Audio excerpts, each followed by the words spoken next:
In a large hayfield, a woman in a beat-up old SUV stops along a dirt road. She exits her vehicle, and her vibrant magenta hair and the red dress that clings to her body are now visible. She looks around expectantly for someone or something to greet her, but can see nothing beyond the field. After punching a number into her phone, she waits for the intended recipient to pick up, but they never do. When prompted to leave a message, she breathes into the receiver. "Hi, it's Laura. I'm at the location you sent, but there's nothing here. If you hadn't paid me already, I'd think this was some kind of weird joke. Let me know what you want me to do. Call me back." She hangs up the phone, but notices a small, velvety red box labeled boldly with her name perched on a post. Apprehensively, she approaches the box and plucks it from its resting place. In unfolding the box's lid, she uncovers a card with only the words "Thank you" printed plainly on it. "Fucking weird-ass John," she mutters, thoroughly spooked. She hastily stumbles to her car, still carrying the box at her side, as a sudden ringing sound ensues, followed by a rhythmic thumping. It's as if you can hear her heart beating through the whirring and ringing in her head. She clings to the car for dear life as she keels over, falling lifelessly to the pebbled ground. Her rest is short-lived, however, as we hear a car crawl to a stop off-screen and witness a man, clad in all black, drag Laura away, carefully discarding her velvety box in a plastic, biohazard-safe bag. The movie cuts to a party for the upper elite. Mingling about on a mansion rooftop are billionaires dressed in their best formal attire, while their poorer counterparts cater to their every need. Among the servers at the gathering are Kay and her best friend Riley, who have elected to people watch and hypothesize the richest conversations, mocking their relationships, style, and even their problems. On the other side of the party stands the homeowner himself, Pierce Patton, the young billionaire playboy who owns the entire mountain he resides on. Pierce is a renowned scientist who revolutionized vaccine technology. While telling a story about taking an important business call while bungee jumping, he is approached by a familiar face. "Mr. Patton, thank you for the invitation." The clean-cut man in a suit and over-the-shoulder bag shakes Pierce's hand. He's the only one there who isn't a server, but still looks dressed to work. "I'm surprised you showed up.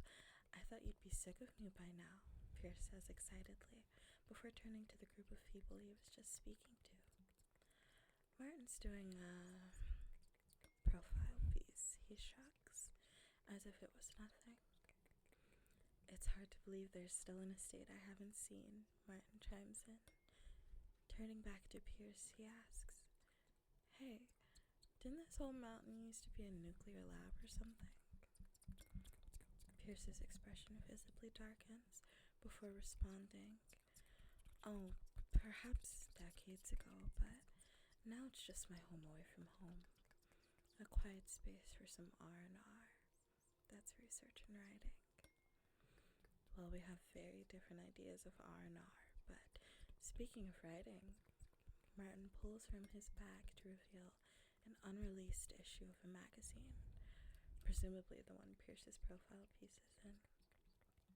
Just then, Jessica, Pierce's partner, walks into the circle, snatching the booklet from Martin.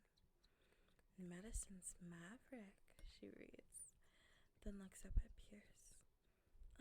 "Babe, I love it," she cheeses. "The editors wanted to go with Pharma's Prodigy, but I convinced them otherwise," Martin says proudly. Jessica continues reading. The self-made billionaire with a passion for more than just profit, Pierce Patton is on the cusp of unveiling his most ambitious project yet. She smiles up at Pierce as he closes the magazine, but Pierce's eyes remain fixated on the cover. "You went with this photo? He asks Martin. Yeah, it's great, Martin answers. I think you look gorgeous, Jessica chimes. Thank you, darling, he says, taking the magazine into his own hands. This isn't one of the photos I approved, he looks to Martin. No, Martin stammers. I took it from another folder. I love it. You look courageous. Pierce is now staring down Martin while Jessica puts her hand on his chest and says, well, I'm sure we can change it. Oh, it's already gone to print. Martin's tone is pleading, as if he's trying to get Pierce to understand that this was the correct choice. It's got a great response. People are moved by your work, Mr. Patton. We see Kay, the server from earlier, approach Pierce's circle, offering them hors d'oeuvres from a platter and listening in on their conversation slyly. Pierce, Mr. Patton is my father. Pierce offers Martin a handshake. I can't wait to read it. Oh, Jessica says, adjusting Kay's necklace as it's slightly hanging off of her due to a faulty clasp. We wouldn't want that falling into the foie gras, she giggles. Right. Kay tucks her head before walking away from the group, and as they return to laughter and storytelling, Kay scopes that. At the end of the party, Kay and Riley reunite outside of the home. While the two are packing away catering dishes into the company van, Riley whips out an app on his phone that can locate any cameras in the area. For all the expensive shit he has in here, dude does not like cameras. How many? Kay asks. None. I mean, he has a video doorbell, but that's it. It's weird, right? Yeah, but I mean, it's not like you have to worry about anyone else when you own the whole freaking mountain. Yeah, it's weird, but it's perfect, Riley agrees. He's out tomorrow? Kay checks. Yeah, we just have to lay low tonight, and then it's all ours. We see the two return to their jobs cleaning up after the party until nightfall, where Riley waits outside and hiding for Kay to open the door for him. All good? She asks. Yeah, I signed out and Martha saw me leave, so we just have to lay low until they fall asleep. She smiles approvingly. Home sweet home, she jokes, carrying into the house their overnight backpack.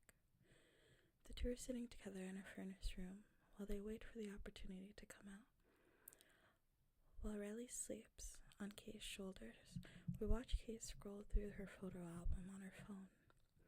Pictures of her and her mother swiped through on the screen while she tugs at the necklace that once adorned her mother's neck. Just then, a text notification drops on her phone.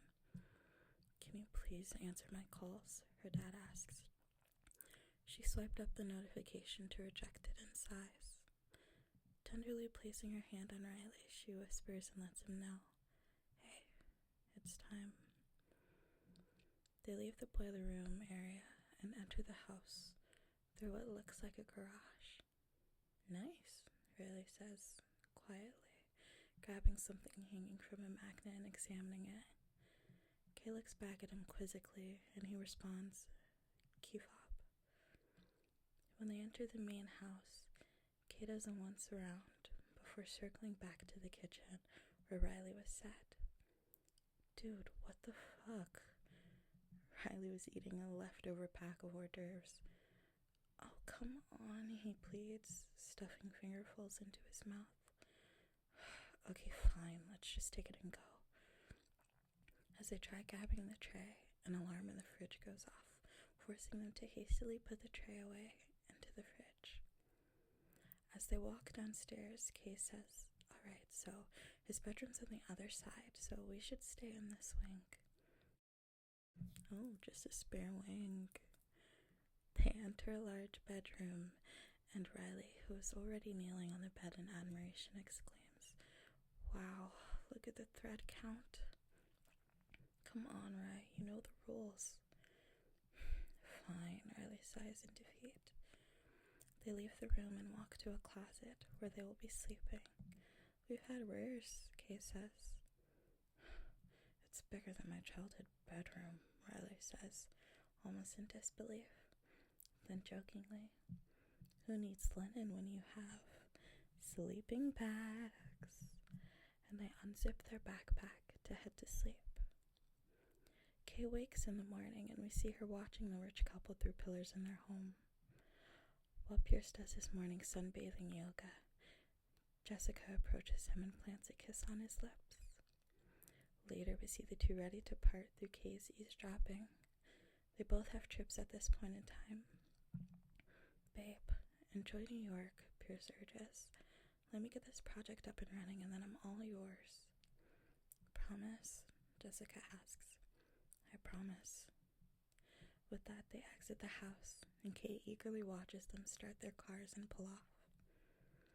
Kay skips through the house, taking a shower and making coffee for herself and Riley. Hey, sleepyhead. Cat's away.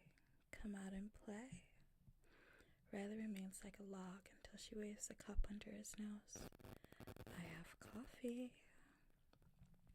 He perks up at the smell and takes the cup.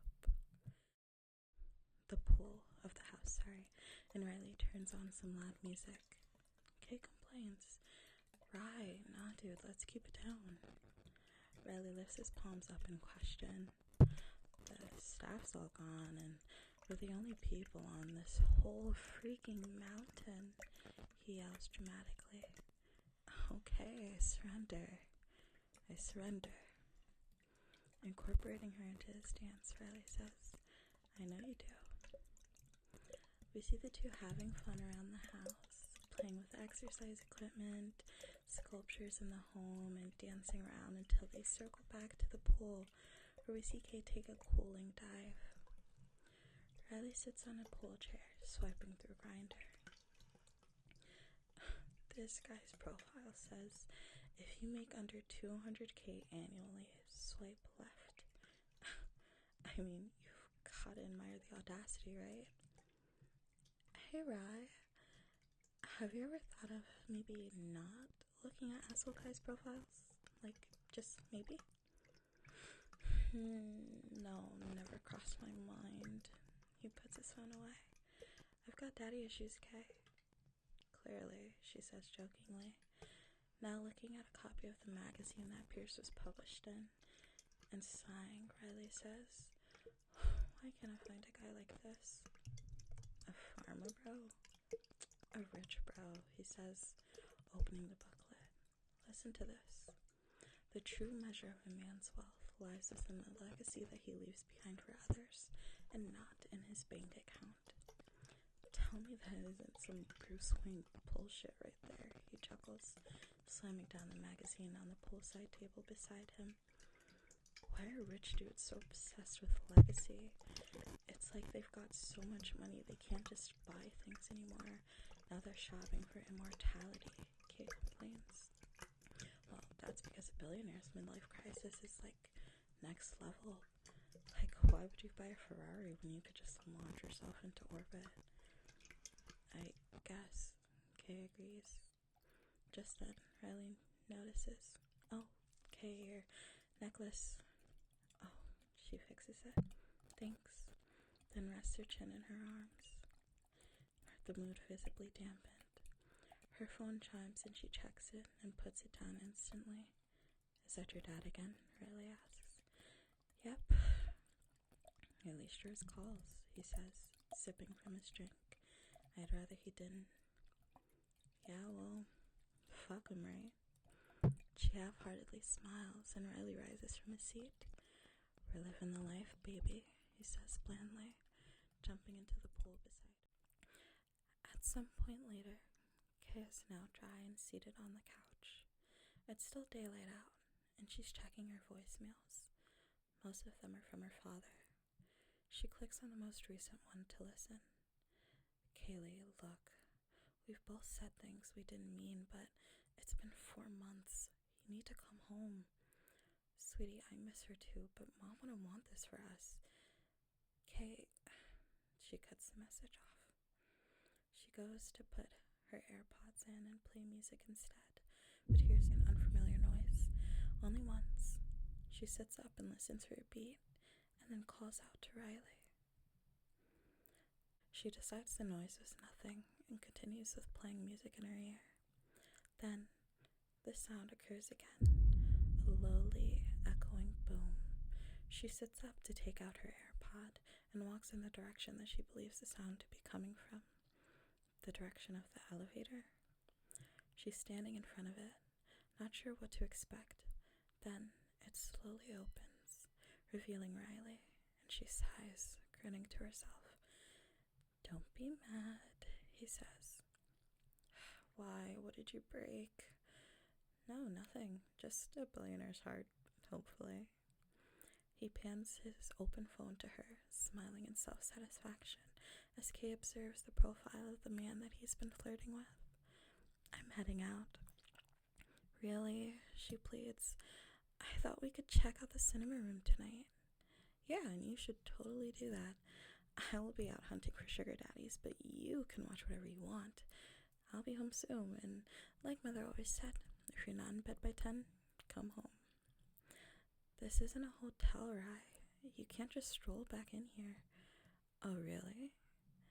"Tell that to my key fob," he boasts, pulling the key fob from earlier out of his pants pocket. Kay flicks her eyes to the fob in defeat, and we see her walking Riley to the property gate. "Wow, Rye, a whole 5-mile hike for a booty call." She sounds very salty. "Billionaire booty," Riley replies. "I hope it's worth it." "Yeah, me too. But hey, while I'm gone, enjoy the mansion. Just walk around naked, drink a little bit, just put something on before I get back. God knows I do not want to see that," he teases as he closes the gate behind him. "Love you, bye," he calls, trudging away. "Bye," she calls quietly. The sun is slipping behind the mountains now, leaving behind an orange cast in the sky. Kaylee is on a bed near a large window in the mansion, popping open her AirPod case and placing one into her ear. Time passes and the sun fully sets. Then she hears the large front gate open. She is jolted out of her relaxed state quickly. She removed her AirPod. Footsteps become increasingly audible, and she springs out of the bed and tiptoes to one of the large windows. She peers out and is able to see a car pulling into the large driveway. Shit, she pants, hurriedly tidying up the comforter on the bed she just left and rushing down the stairs to clean up anything she may have left behind. But she's not quick enough.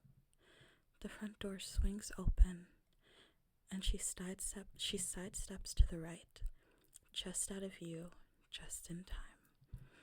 Pierce is ushering in the journalist from earlier, Martin, and continuing a story he was already telling outside. This tiny village in Suriname, kids holding a snake as thick as my arm, but he's petrified of needles, he says comically. Says he'll take the shot if I hold the snake. They've made it to the stairs and are now climbing them. Right, so this is like an Indiana Jones level fear of snakes you have? Martin asks. Oh, worse. But what could I do? The kid needed the vaccine. It's not like I was put in a Raiders of the Lost Ark scenario. You see, Martin chuckles. Endless stories. They turn to the left at the top of the stairs, where they are now on the same floor as Kay.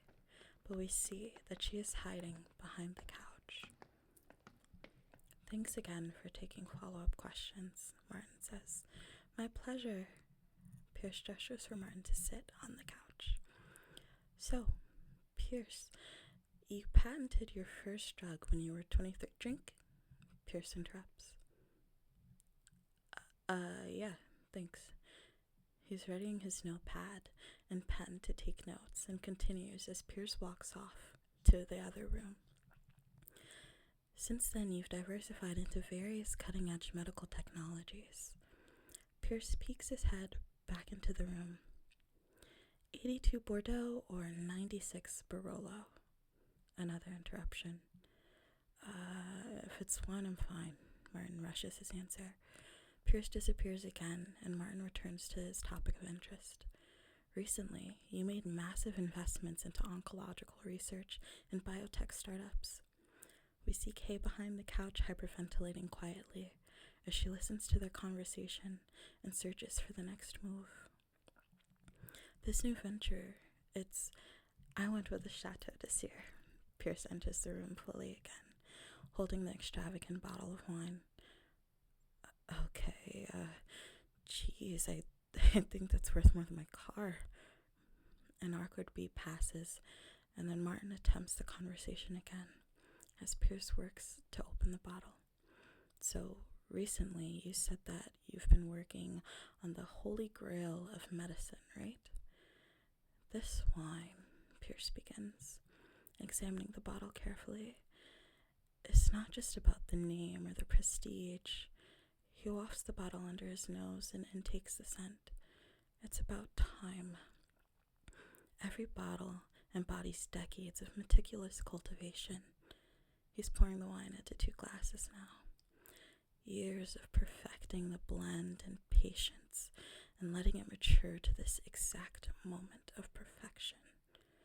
Pierce walks over to Martin and extends his arm to offer him the glass. Martin, who awkwardly accepts it, jokingly says, I guess that's why they charge so much for it, huh? Pierce touches his glass with Martin's. Clink. Was his only response.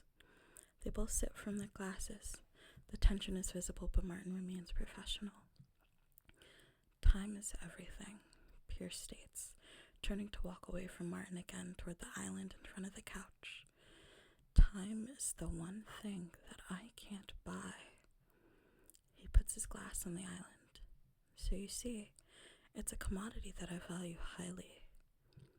He turns to Martin, his hospitable gaze hardening into one that is much more resentful, which is why I find it particularly vexing when my time is wasted. The discomfort on Martin's face is not now more visible, and he stammers, I'm sorry, I don't follow. Pierce saunters forward, pointing his finger in the direction of the coffee table between them. Why did you choose that photo? Martin looks down, then back up. The look of, are you serious on his face is almost concealed. I approved 3 photographs from that shoot. That is not one of them, Pierce states. I just thought what? That your opinion meant more than mine? His voice is still soft, but the feigned gentleness poorly conceals his harsh words. No, Mr. Patton, I didn't. $238,000. A mechanical ringing, followed by a muffled, rhythmic thumping, fills Martin's ears. He forcibly attempts to clear his throat. I'm sorry, what? That is an hour of my time, and I give you 5. Martin puts his glass down and struggles to balance, sitting upright. His blinks become slower, harder, and he sways his head as if it's suddenly heavier. Your gratitude, Pierce continues, blatant defiance. Another swig from his glass. Martin is visibly fighting for control of his body. His breaths are more labored, spitting out bits of spit as his eyes roll back and forth into his head. His body works forward more with each attempt to steady himself. No, that's not. I'm sorry, I feel. He slowly wills himself upright in a standing position, holding his head in his hand before collapsing helplessly back onto the couch. Pierce watches through eager eyes at Martin's struggle. With the last of his energy, Martin holds himself up as much as he can by leaning his elbow on the seat of the couch. Martin's spitting out each of his breaths manually now, and with the facial muscles he can control, musters an accusatory expression. He breathes, his jaw barely moving with the sound. You drugged the wine. Pierce is now standing over Martin, looking down on him. Please, It's a $10,000 bottle of wine. He rolls his eyes. But I did drug you. He retrieves Martin's glass from the table carefully and returns to his seat at the island. Drugging drinks is an imprecise science, he says. Amateurs play at that. The ringing sound continues in Martin's head as he finally slumps over onto the couch, his eyes barely able to lock on Pierce's face now, across the room. The compound you took requires purity, directness, and Justin would render it impotent. He's now slipping a glove onto his right hand. He carefully grasps the stem of the cup and with his gloved hand peels off a clear, sticky patch from its underside, inspecting it with gratification. Transdermally, though, it works as magic. Unadulterated and unhindered. I developed this in med school. Never released it, though. My little secret, this one. In a small plastic baggie, he disposes of the patch. Why are you doing this? Martin gurgles out. You can atone for your hours that you stole from me. Because now, you have a purpose. Martin makes an effort to leave the couch, but his body fails him. He remains helplessly dormant. Pierce's phone rings and he removes his glove to answer it. Sweetheart, I'm just a little busy with work, he chuckles. Martin, in one last attempt to escape, rolls forward onto the floor, and with his back now to Pierce, he is forced to look under the couch, where he spots Kay, lying there in psychological paralysis. Her breath hardens with the fear of what her sudden discovery means for her. No, stay in the apartment to the city. You must be exhausted. Pierce continues his conversation. Martin's body moves at Pierce's will as he grabs him up from the floor. Martin's eyes fixate on Kay as she gazes on pleadingly. I'll call you back in a moment. All right. Pierce puts away his phone and drags Martin's body across the floor and off screen. Kay gets to her knees and peeks around the edge of the couch at the stairway. She waits half a second before rising to her feet and scurrying off in that direction. When she reaches the edge of the island, she nearly knocks over the remaining glass of wine. She catches it, but in her haste, spills some onto the floor. She has no time to clean up and continues onward toward her liberation. She makes it down the stairs and ducks off into the wing of the house she and Riley hid in before to retrieve their belongings. She pulls out her phone to call Riley and is met instantly with a voicemail message. Hey, it's Riley. I will not listen to this message. Beep. Fuck, she exclaims to herself, hanging up and hastily gathering their things. Just then, Pierce has returned to the living room area. He appears satisfied with himself until he approaches the puddle of wine that he had not left on the floor. Abruptly, he is on red alert, surveilling the immediate area swiftly. When he makes it behind the couch, a glint of gold catches his eye from the ground. He leans forward to retrieve it, and between his fingers, he held Kay's necklace. Kay now has her backpack strapped to her person, and she dials numbers 911. 911, what's your emergency? Hi, I need the police. Her words wrestled with her breath as she could barely get either out easily. Upstairs, Pierce pulls out his phone too. His smart home app already open, he presses a different set of buttons. Lockdown and confirm. His phone reads, lockdown initiated. Fuck, I don't know the address, Kay tells the operator. It's Pierce Patton's house? The call disconnects. Hello? Hello? The lights above her change to a deep green. Fuck, she panics, smashing buttons on her phone before realizing there's no signal. A series of clicks sound around her as the doors and windows automatically lock themselves. She attempts to leave the room, but is met with feedback from a loud overhead speaker. Who are you? Pierce's voice rings over the intercom system in the home. You have entered my home illegally. The entire house is on lockdown. There's no way out, unless you show yourself. Kay panics, trying to find a way out of the mansion. She encounters the large sliding windows in one of the rooms and frantically begins tugging on it. But as Pierce proclaimed moments before, the house was on lockdown. Pierce continues, I don't know what you think you saw, but if you come out now, we can discuss this like civilized individuals. Though we know this to be false, as we see him patrolling the home with a shotgun. Kay tries every door she comes across as she tiptoes through the house, but they are all locked. She creeps up to a second living room area where she hides behind a couch and attempts to use her phone again. As she realizes the signal is blocked, she hears Pierce's footsteps approaching and his voice booming over the in-home speaker. You're trespassing in my home. It's in your best interest not to prolong this little game of hide and seek. He begins his search of the room, and we see Kay picking up a random object to defend herself. She's tensing up, and just before he peeks around the couch, Kay throws the object over near the stairs.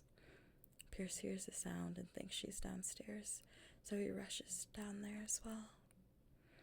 She quietly sprints to the third floor of the home, where she's in a room full of windows and glass sliding doors, but of course, they're locked. In a panic, she grabs an office chair near her in the room and smashes it against the window, not caring what sound it makes. When she goes to pick up the chair again, to throw it against the window, she is met with Pierce's face looking directly at her through the window. She's taken aback and gasps, then quickly runs back to the big front door, which she tries but still can't get out of. She's making a lot of noise now, jiggling every knob to every door and window in the kitchen area when loud, upbeat music and party lighting cloud her senses. The sudden change in atmosphere makes her grasp her head in pain. But we see Pierce getting pumped, dancing around and marching like a soldier around the house to find Kay, whose search of an exit may have been fruitful, as she finds and uncovers a large vent and uses her body to attempt to push out the large fan inside. While she's doing this, her grunts and screams are audible, even over the music, so Pierce quickly shuts it off, hoping to catch her off guard and locate her through the sound. Understanding his plan immediately, she gives 2 last pushes and knocks out the vent, overlooking the pool. She squeezes herself through and climbs up to the roof of the home and tries to find a safe way down. But even as she looks over the large gate closing off the rest of the world, she still is on top of a hill. The drop would be too harsh on her bones, and she'd be too far away from anyone to scream for help. She's still trapped. Fuck, she breathes as realization hits her. She now stands over the pool. Just do it, she chants to herself, breathing heavily. With a running start and a splash, she is now in the pool. At that moment, we see Pierce appear, a bit panicked. He unlocks the house so that he can walk out of the door and into the pool area. Still holding his gun, he stands over the pool, menacingly. He knows she couldn't have gotten too far, yet he can't see her. But the camera pans below a blown-up pool seat in the pool, and we see Kay hiding underneath it, holding her breath. After standing over the pool for a moment, Pierce turns slowly on his heels and walks away. Kay swims from under the seat, gasping loudly and climbing up to the ledge to get out of the pool, but Pierce is right behind her, standing over her, still holding a large gun. She gasps and tries to swim away, but Pierce grabs a hold of her backpack. She shimmies out of the sack and creates distance between the two of them, shielding herself with the pool seat. Pierce removes his AirPod and sighs upon finally uncovering who was in his house. "You're just a child," he croons. "What are you doing here?" "I'm sorry," Kay pleads. "It's okay." Pierce kneels at the edge of the pool and pushes the pool seat out of his way, extending his hand to Kay. "Here, let me help you." She looks around and shakes her head, her lip quivering. Pierce closes his hand in a defeated fist and rises back to his feet. "And how did you get in here?" His voice sounded a faint security. "I'm sorry, please just let me go. I recognize you. From the catering company." "Well, never using that company again." "Why are you in my home?" I'm sorry.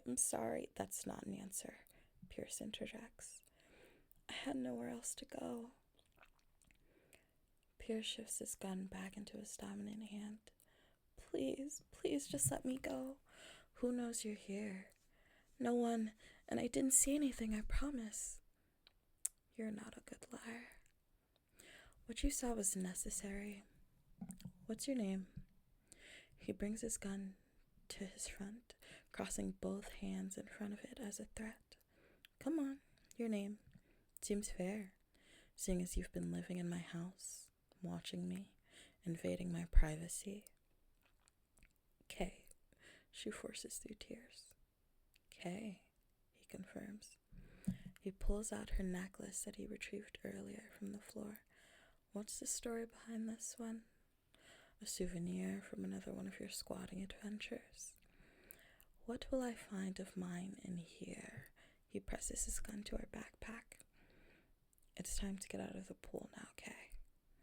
He pulls the gun forward once more and offers, "Or I could just use this, and you could take a nap, but I must warn you, I'm not getting this Khitan pants wet getting you out."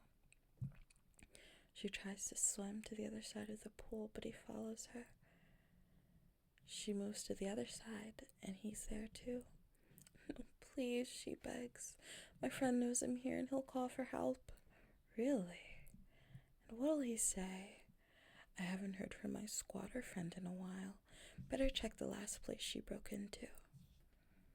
Silence befalls the pool area before Pierce raises his gun. Kay looks at him silently, with eyes that accept her fate, before he gets an alert on his phone. He picks his phone out of his pocket and analyzes it before turning to the screen to Kay.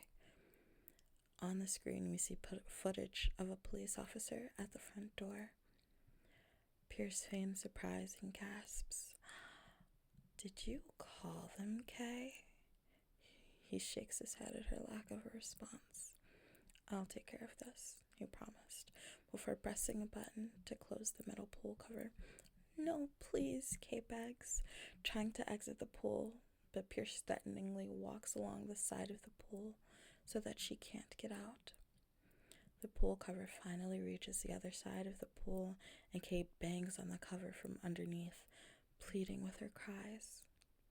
"Don't go anywhere," Pierce mocks, before walking downstairs to greet the officer outside. Pierce is now standing over the pool, perplexed at how she escaped and wondering where she could be now. He searches through her backpack, her laptop, and her social media to learn more about her. While he's doing this, Kay is running around outside trying to find ways off the property. It's very gated, but she remembers that Pierce keeps key fobs in his garage and seeks to find freedom there. She reaches the garage and searches where Riley initially found his key fob with no such luck. She then begins searching inside of the cars in the garage, but when she opens one, she is met with a loud alarm blaring through the house. She panics and ducks into the car, but Pierce has already been alerted. Grabbing the gun, he makes his way down into the garage where the noise is coming from. Given that there's nothing she can do about the noise, Kay stays in the garage and hastily searches for the key fob. She can't find it in the car, but rummages through one of the drawers in the garage and finds one there. Yes, she exclaims to herself before opening the door that leads from the garage into the main house. Before she could take a step out, she's met with the shadow of Pierce and a familiar voice overhead. "Kay," Pierce calls. I believe we got off to a wrong start. I thought you were just a squatter, a freeloader, but there's depth to you, Kay." Pierce's shadow looks over the doorway, and Kay runs the other direction. Pierce opens the door that Kay just left, still towing his firearm. He turns off his intercom system and starts speaking to her regularly. Though he can't see her, he knows she must be close. "Are you aware of my work?" he asks.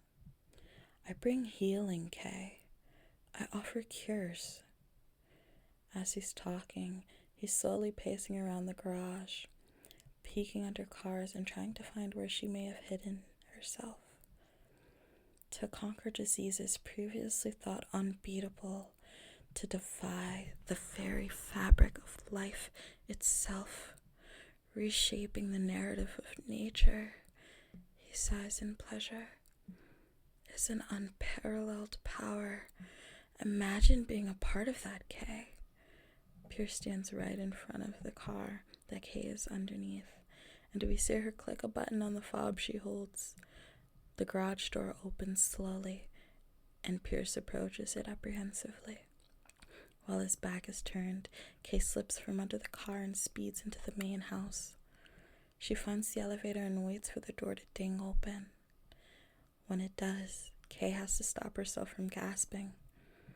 In the elevator, strapped from head to toe onto a slab of metal on wheels, is Martin, the journalist Pierce had poisoned earlier. His eyes and nose are the only parts of him free from immobility. Pierce now approaches that same elevator to check on his victim. "Oh, I'm sorry to keep you waiting. We've just had a minor hiccup." Pierce reaches over to straighten his collar lovingly. "Don't worry, I'll get to you in a second," he promises, before walking away to look for Kay once more. But he won't find Kay out in the house, because she's hiding right behind the journalist in the elevator. Now, with the door closed and Pierce gone, she presses the button to descend deeper into the home. The elevator reaches its last floor, and Kay exits warily. "What the fuck?" she murmurs to herself, stepping further into the hallway. It looked like an abandoned hospital or laboratory, a dimly lit hall with several doors without labels. She takes another step, and the elevator door slides shut. "No," she pleads, but the door closed before she could reach it. And now she's stuck, alone on this floor. Kay tiptoes around, peering into the window of every closed door in the hallway until she reaches an open doorway. It looks like a large lab with huge computerized control boards along the wall, a large operations table, and a chamber with a padlock door and smoke billowing inside of it. On another wall, a table covered with microscopes and test tubes was positioned. She moves on from that room and finds another, much dimmer room. Along one wall are shelves of human body parts in jars. "Fuck," she moans in disbelief. Walking around the room, she gasps as she encounters a body laying on the table in front of her. Walking away from it, she triggers a motion sensor light that illuminates a lady in a red dress with patches of magenta hair. She had lost so much weight that the dress now hung off of her. Her sternum looked as if it was bursting from her chest, and her hair no longer covered all of her head. But her face looked as if she had been beaten really badly or injected with substances to the point that her face couldn't stretch anymore. It was completely swollen, and she was dangling from wires and tubes so that she could be in an upright position. She looked completely drugged out to the point that she couldn't keep herself standing. The light turning on triggered a notification being sent to Pierce's phone. Someone was in his lab. He rushed to the elevator when he notices the button to reach the lower level of the house had already been pressed. Kay keeps moving forward. Then she encounters another man who was strung up the same way, but only with one arm. His skin on the left side of his face looked as if he had been boiled alive. The whole lab had different rooms filled with people barely kept alive by these tubes. Experiments, they looked like. People missing limbs or majorly deformed. Kay took out her phone and began recording what she was saying. Walking along the wall, she stopped in front of the lady in the red dress. The lady moved suddenly, and Kay jumped, dropping her phone, and it slid beneath the door into the room the lady was held captive in. She stared intensely into Kay's eyes as Kay dropped down to reach her arm under the door and retrieve the phone. It looks like the lady doesn't like that, though, as she jumps at Kay, and with her limited mobility, and Kay runs out of the room back into the elevator in the hall. She stopped in her tracks when the door opens and Pierce steps up from behind a strapped-up Martin. "Patience is a virtue, Kay," he yells across the hall. "Your invitation down here was forthcoming." She starts booking it down the opposite direction, and Pierce chases her with a brisk walk. He doesn't need to run because he knows the area better than her. She enters the lab again and hides underneath the table. "Kaylee," Pierce calls, entering the same lab. "You must be curious about this place," he taunts. "Do you know what cancer really is, Kay?" "I don't mean to mansplain it to you, especially seeing as you've already had some experience with it. I am sorry about your mother, by the way. Most people see it as a disease, but diseases are external invaders. Cancer? Not so simple.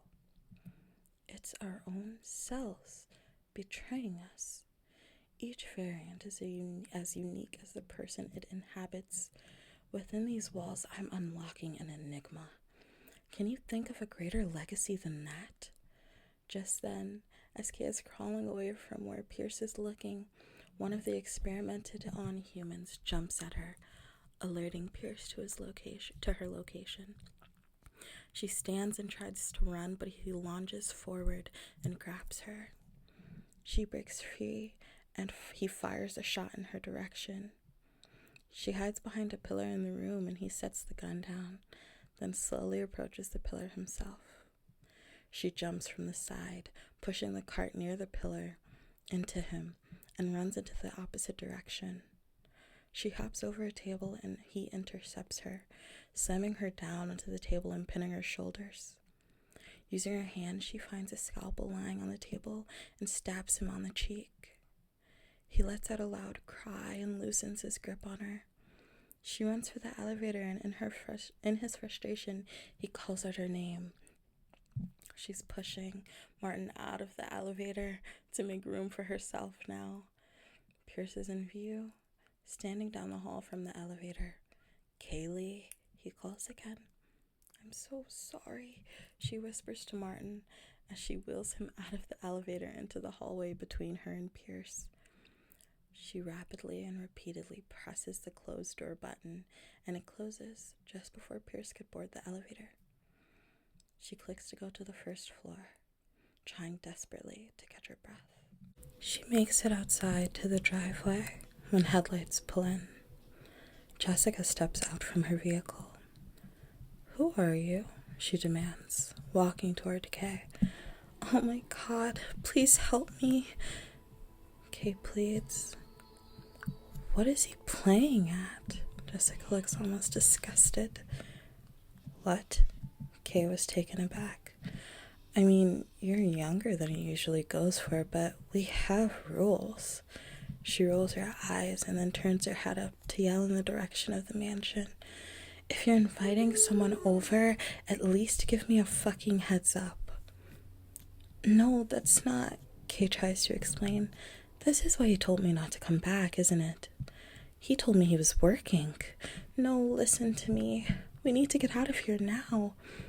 "Wait, why do I recognize you?" "The server from the party." Yeah, you helped me with my necklace." "Wow," she says, looking Kay up and down. "Is that where he found you?" "No," Kay is getting frustrated. "He didn't find me. I've been living here." "What? He asked you to move in?" "No, listen to me." Kay raises her hands in frustration, and the blood on her palms is illuminated in the car headlights. Jessica panics. "What is that? What did you do?" "Pierce," she calls out. "Please keep it down," Kay pleads. Jessica quickly draws her gun and aims it at Kay. "Did you hurt him?" she asks. "I had to," Kay breathes, her hands up in surrender. "Pierce," Jessica calls again. "He's a fucking monster," Kay tried to explain. "Move. Get in the fucking house now. Please listen to me." Jessica fires her gun into the air. Okay, Kay concedes. Okay, Kay concedes. Jessica ushers Kay into the house with a gun pressed to her back. "He's killing people," Kay pleads. "He's not who you think he is." "Get in," Jessica ignores her. "Pierce?" "Look, I snuck in here after the party," Kay tried to explain. "Oh, you've both been really sneaky," Jessica interrupts. "Look, I can prove it to you. I'm not crazy. I filmed everything." Jessica stops moving, but still holds her weapon to Kay. "What do you mean?" she asks. "I don't have my phone, but I recorded it. There's some underground lab and it's messed up, okay? Just listen to me, please. We're not safe here." Jessica's eyes soften and her gun lowers slightly. "Okay, well, you sound psycho. Move." "Pierce," she calls again. Her gun raises again, and she's now leading Kay more aggressively around the house. Just then, Pierce is exiting the elevator. "Oh my gosh, babe, your face," she exclaims. "Jess!" Pierce looks surprised and relieved. "No, listen to me, please. We have to run now," Kay begs. Pierce is now holding his gun again. "You're back early," he states, as if it were a pleasant surprise. "I tried to tell you earlier that the shoot got postponed, but you never called me back." Jessica shifts her gaze in Kay's direction. "And who the fuck is she?" "Oh, no, she's no one. I meant to call. It's been a challenging evening." "Babe, we have rules. Open doesn't work without clear communication and boundaries." "Sweetheart, no, it's not like that." Pierce glances down. "Give me the gun." "No, please," Kay interjects. "I am begging you, do not give him the gun, please." They both look at her, and then Pierce turns to Jessica. "She's been squatting here, hiding in our home." "Oh my gosh, that is so fucking creepy," Jessica scoffs. "I promise you, nowhere near as creepy as what he's been doing." Jessica looks at her as if she's crazy and turns to ask Pierce what she's talking about. "She saw me with the writer," Pierce sighs, "and then Nancy Drew here found the panel in the elevator." "So she didn't ruin anything?" Jessica asks. handing over the gun. Oh, nothing I can't fix, Pierce promises, taking the gun into his hands. Kay steps back, mortified. What's wrong with you people? What's wrong with us? Jessica scoffs. You're the one who's been snooping around and watching us like a major perv. She has the video. What if she sent it to someone? She said to Pierce. She can't, Pierce assures her. The signal's blocked. You're wrong. I had a front row seat when you drugged that guy. I filmed everything, and it all uploads automatically to my cloud, and other people have access to it, and they'll see it. They'll see what you've been doing. You're lying, Jessica calls her bluff, but Pierce looks more alarmed. Seeing the fear on Pierce's face, she pipes up. Where are they, you bitch? Let me go and I'll tell you. Kay's negotiation attempt fails, because in one swift motion, Pierce raises his gun and shoots her with a tranquilizing dart. She instantly stumbles and drags the sculpture with her, shattering it to the ground. Shit, Jessica complains. I loved that piece, she pouts. Pierce seemingly lets out a sigh of relief and turns to Jessica. You must be exhausted. Go relax, and I'll join you when she's all prepped. He plants a kiss on her lips, and she turns towards the steps. You've wasted a lot of time this evening, Pierce begins, sauntering toward Kay in her paralyzed state on the floor. He kneels before her. But you're young, healthy, and that more than makes up for it.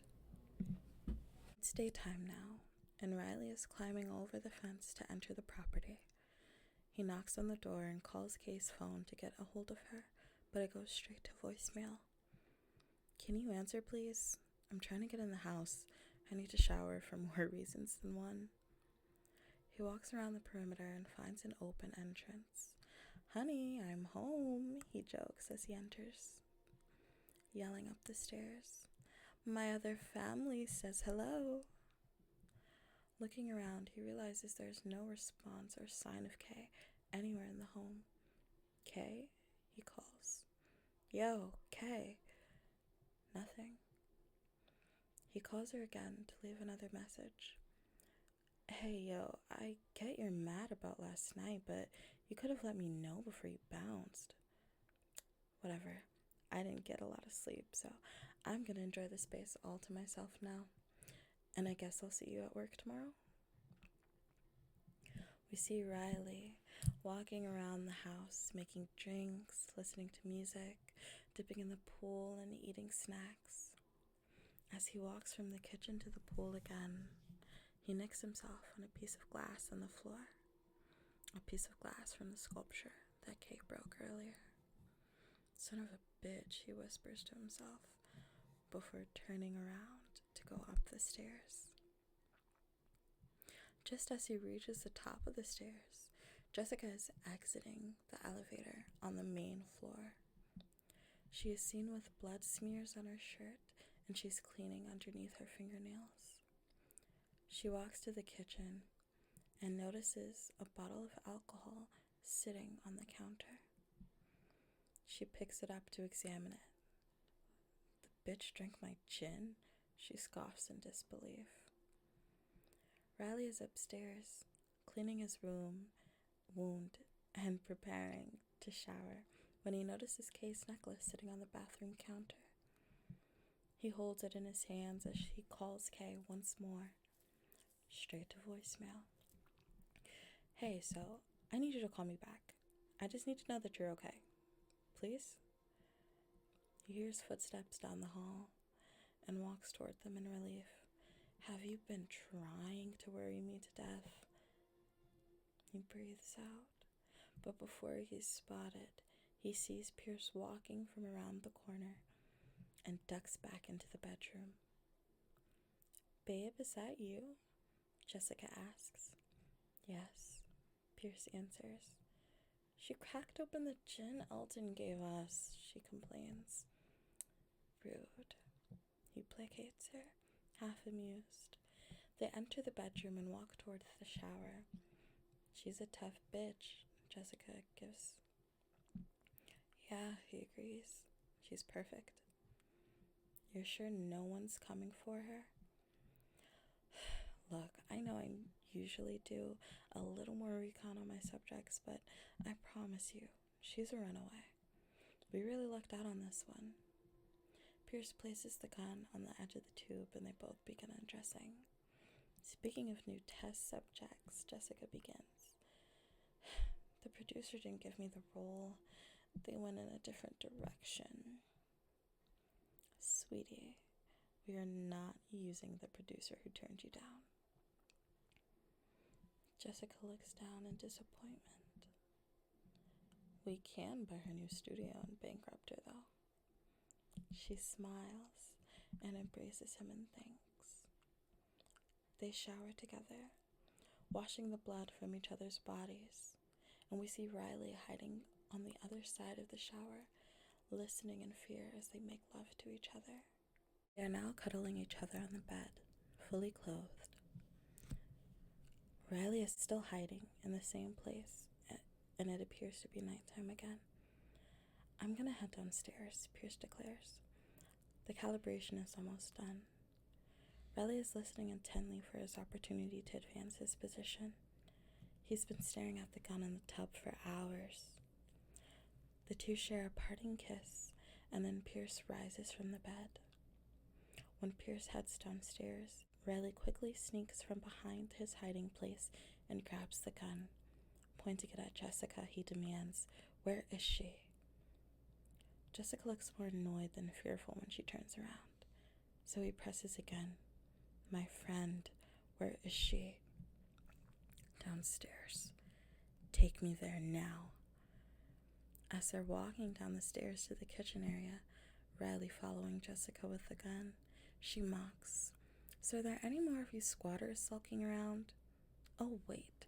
She turns to him, too relaxed for someone with a gun fixated on her. "Isn't it Froggers? That's a weird name. Sounds sexual." "Just keep moving," he urges her.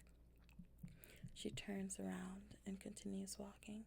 "Do you get a kick leeching off of hard-working people?" "You mean how your boyfriend gets a kick? Punching down on the little..." "Just move," he demands, more frustrated now. Chuckling at him. "The audacity of you bottom feeders. You act as if the world owes you something when you contribute nothing." "You have a way with words," Riley says. She turns to him swiftly. "You're making a mistake," she says. "I'm making a mistake," says the fucking psycho who kidnapped my friend. Oh my gosh, again with the deflection. Your friend's choices landed her here, not me. Shut up. Take me to her now. She turns around away from Riley again and slyly grabs a remote from the counter, holding it near to her. She clicks a button that turns on the music overhead, and it startles Riley, causing him to turn around behind him and point the gun. Jessica quickly pounces on his back and they begin wrestling for the firearm, accidentally shooting the gin on the counter. This causes Jessica to release her focus for a moment, as the alcohol was sentimental to her. Riley gains a little bit more control of the gun, and Jessica refocuses. The wrestling leads them to the living room area, where most of their statues are held. "I won't let you ruin everything," she exclaims. Riley lets off a hard push, and she falls to the ground, blood sputtering from her mouth. Riley looks down, mortified at the now impaled Jessica. "Fuck, I'm sorry," he says to her. Pierce then is coming from the elevator and notices her limp body as well. He runs to where she is and hopes to help her, and Riley comes to his senses. He aims the gun toward Pierce. "Stop," he commands. "I didn't mean it. It was an accident. I didn't mean to. I'm just looking for my friend. Where is my friend?" Pierce agrees to take Riley to Kay, and they stand together in the elevator as it descends deeper into the house. Riley stands behind Pierce now, still pointing to the gun at his back, but Pierce still remains as if he's in control. Do you know how rare it is to find someone who completely understands you? To lose that level of acceptance, it's a profound loss. Riley looks down in shame and guilt. It was an accident. She came at me, it just happened, he defends himself. What's your endgame here? Pierce questions. I told you, I just want my friend, and then I'm going to get the fuck out of here, I promise. I mean more broad. Surely you didn't dream of squatting in other people's homes. I appreciate the deep dive, but I've got Brene Brown's podcast for that. Pierce seems to take note of that, but before he could comment, the elevator stops. What the fuck? Riley breathes out, and they both stood looking down the hallway for a beat. Move, Riley orders. Pierce begins down the hallway. Everything can be priced except time. From where I stand, you seem to be squandering yours. Uh-huh, Riley answers, uninterested. He's assessing his surroundings in fear, disbelief, and disgust, and they're all fighting for first place. Every action has a purpose. Shut the fuck up. Spare me the creepy psycho monologue and shut the fuck up. He walks him to one of the lab rooms where Martin is laying cut up on the table. Do you understand the privilege you have? You're standing at the precipice of history. Wouldn't you like to be a footnote in its making? Kay, Riley ignores him, still pointing the gun at Pierce, but he rotates between moving his head and body to search for his friend.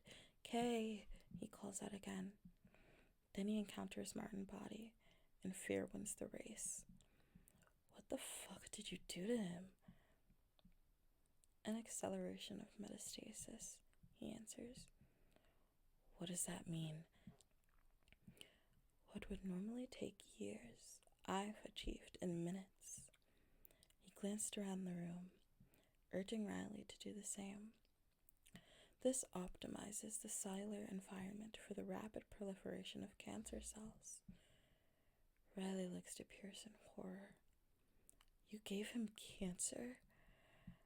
The straight look on Pierce's face was answer enough. What the fuck is wrong with you? To reach greatness, one must occasionally defy nature's pace, he answers indifferently. Few can fathom a vision that soars above the confines of ordinary. Enough! Where is she? Pierce glances at the padlocked chamber in the room. Riley turns to peer inside of it. Kay? He bangs on the door and calls her name repeatedly, and as his back is turned, Pierce slowly grabs a scalpel from the table beside him.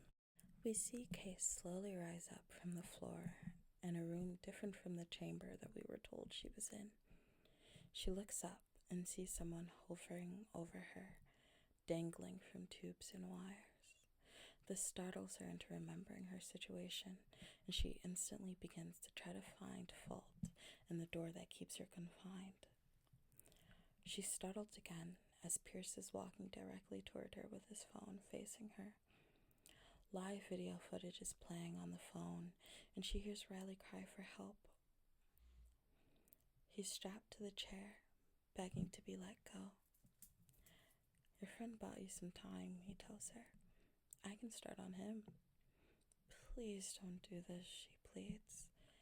He feigns care and a sigh. I can make it easier on him, but I would need your phone, he offers. She bows her head in defeat, then glances up and notices a key card on the cart next to him. Okay, she agrees. The guest room. Which one? 3rd floor. Inside. Check the closet drawers. He accepts this answer and turns around. And you'll let him go? She asked. I didn't say that. I said it would be easier for him. Hey, that wasn't the deal, she yells and bangs on the door in frustration as Pierce turns to look for her cell phone. Looking around the nearly barren room, she spots a gaseous tank with a long tube attached to it. She detaches the tube and feeds it underneath the door like a rope, wiggling it until it caught onto the wheel of the cart with the key card. She pulls, but it's not enough force to drag the cart toward her. Fuck, she screams in outrage. Just as she was truly accepting the defeat, she hears a familiar voice. Kay? Riley calls, limping toward her, blood spilling from his nose. Riley, she rejoices. They stand before each other, only separated by the glass door between them, both appraising each other's condition. Are you okay? She asks. I've been better. Kay nods in the direction of the cart. Over there, his key card. Riley quickly moves to pick up the card and release her from her confinement. Okay, they embrace each other. He's a fucking monster, Rye, she sobs. All these people, they're nothing but test subjects to him. Riley looks over her in worry and places her necklace in her hand as if in an attempt to calm her down. We have to call the police, Kay. Dude, he has a fucking signal jammer on the house. We can't call out. No. Not anymore. I used mine earlier. It works. Where is it? The fucker took it earlier. We need your phone. Kay grabs Riley's hand to leave the enclosed area. Let's just go, please. Riley locks his legs into place to stop her. No, look. By the time we find anybody, all of this will be gone and all of these people will be dead. There's no way he could clean all of this up, she argues. Kay, this is Pierce Patton. We have to take him out tonight, or he's going to use all of his resources to come after us. Kaylee sighs in agreement. Okay, it's over here. She leads him to the other enclosure. She sticks out her hand. The key card, she says. He places it in her opened palm, and she touches it to the door with the lady in the red dress. She grabs her phone from the ground and walks out of the room. Okay, let's go, she says, but behind her, she hears the click of a gun's safety being released. She reluctantly turns around, and Riley is pointing a gun directly at her. Riley, where did you get that? She asks. He doesn't answer. Riley? I'm sorry. I swear to God I came down here to rescue you, but... Then what are you doing? She whispers. I'm just tired of being dirt fucking poor, Kay. She turns to try to run. Riley shoots near her foot to stop her. She turns incredulously. I thought we were friends. We are, he shakes his head. You're just so fucking naive, Kay. You think this is okay? What? She asks in confusion. Do you think I like living like this? Homeless? You will have somewhere to go. So what, you and your dad had an argument. At least you have someone. You never needed this, and I do. Kay nods her head and advances toward him, confronting him. He holds his gun tighter. Stop, he warns. I trusted you, she says through her teeth. I told him not to hurt you. Careful, Pierce's voice rings behind Kay. White lies catch up to you. He approaches Kay with more footage. This time, Riley and Pierce stand eye to eye, negotiating with each other. 10 mil, Pierce's voice says through the phone, and I never want to see you again. What happens to Kay? Riley asks. Part of the deal is asking no questions, Pierce reminds him. Give me your phone and you're a millionaire tonight, he promises. Kay's head dips and she looks to Riley through tears. With his own sobs gnawing at his throat, he tells Pierce it's in her pocket. Kay and Pierce stare each other down. There's nowhere for her to go with a gun to her back and Pierce standing right in front of her. She turns around and speaks her mind. You're a fucking idiot. You know that? Do you think he's actually gonna pay you? You're as fucked as I am. I'm the one with the gun. And in that moment, the lady in the red dress uses what she can of her strength to grab Riley and restrain him with her 2 arms, causing him to drop the gun. He writhes free, and the gun skids across the ground to Pierce's feet. Riley crawls away from her in shock, and Kay books it down the hall once again. Pierce picks up the gun and reaches in his pocket. Shh, Laura, it's okay. There. He walks up to her and places a patch on her neck, immediately calming her down. Then he turns his attention to Riley, raises the gun, and fires a shot into his chest. Kay hears the shot and looks back in sadness, momentarily mourning her friend before returning her attention to the elevator. She presses the button, but it's shut down. Come on, open, she pleads. Accepting that the elevator won't open for her, she turns to gather her breath and walks back into the lab with her phone in her hand. Pierce stands between the 2 operating tables now, Martin and Riley lying on either side of him while he prepares his area for operation. Kay enters the doorway and Pierce explains. Even in a deceased host, organs are still of value, as long as I act now. He turns back to her and looks almost concerned with the look on her face. Oh, I wouldn't be too choked up about it, he offers in a calming manner. He was a terrible friend. She sighs. Please just let me go. He pulls the gloves from his hands and turns to her with an outstretched palm. Phone, he says. She places it in his hand. Passcode, he asks. 2005. Let me guess, the year you were born? She says nothing. Really? I feel old. He looks through the photos and only sees photos of Kay, Riley, and family together. He scrolls through a bit. Where's the video you took of our dear journalist friend? No response. Then the realization hits him. You didn't film anything, did you? She shakes her head. No. I don't even have a cloud account. What a waste of fucking time. Oh, Kaylee. He begins pacing toward the large computerized panel near the cancer chamber. This disease has already taken so much from you.